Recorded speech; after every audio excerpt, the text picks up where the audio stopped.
अमिताभ बच्चन की जीवन से जुड़ी कुछ बातें आप लोगों को बताने जा रहा हूँ कि अमिताभ बच्चन का जन्म जब हुआ था 1942 में उत्तर प्रदेश के इलाहाबाद में। वही इलाहाबाद जो आज के समय प्रयागराज के नाम से जाना जाता है। तब उस समय भारत अंग्रेजों की गुलामी झेल रहा था। आपको यहाँ बता दूं कि अमिताभ के पिता हरिवंश राय बच्चन हिंदी साहित्य जगत के बहुत ही प्रसिद्ध कवि एवं लेखक थे। अमिताभ अपनी पढ़ाई वढ़ाई खत्म करने के बाद जब उत्तर प्रदेश के इलाहाबाद से पहली बार मुंबई गए थे काम की तलाश में, तो सबसे पहले इन्होंने ऑल इंडिया रेडियो में अपना ऑडिशन देने गए थे कि यहाँ कोई काम हो मिल जाएगा। लेकिन उनकी भारी आवाज के चलते उनका मजाक उड़ाकर उन्हें काम नहीं दिया गया।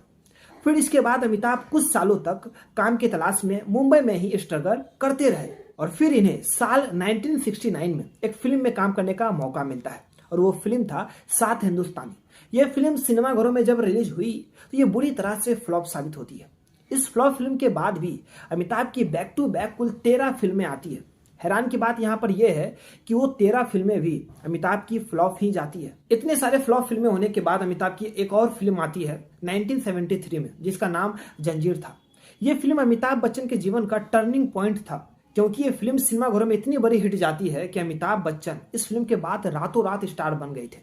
और इस फिल्म के बाद उनके जितने भी फिल्में आई वो ज्यादातर सिनेमाघरों में हिट ही रही। और अमिताभ बच्चन कुछ ही सालों में इतने बड़े एक्टर बन गए थे कि उस समय के जितने भी बड़े एक्टर थे जिनका बॉलीवुड में पहले से दबदबा था, वो सभी अमिताभ के सामने फीके पड़ने लगे।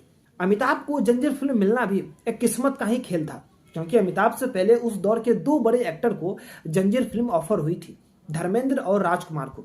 लेकिन वो दोनों ने ही इस फिल्म में काम करने से मना कर दिया था। इन दोनों के मना करने के बाद ही अमिताभ को ऑफर हुई थी जंजीर फिल्म। अमिताभ एक इंटरव्यू में बताते हैं कि अगर जंजीर फिल्म उनकी हिट नहीं हुई होती तो वो फिल्मी दुनिया को छोड़कर अपने घर इलाहाबाद वापस चले जाते, क्योंकि जंजीर फिल्म से पहले उनके लगातार 13 से 14 फिल्में फ्लॉप हुई थी। एक नए हीरो के लिए इतने सारे फिल्में फ्लॉप होना कोई छोटी बात नहीं होती है। तो अमिताभ के बारे में यह बात जानकर आप लोगों को कैसा लगा, कमेंट करके हमें जरूर बताएं।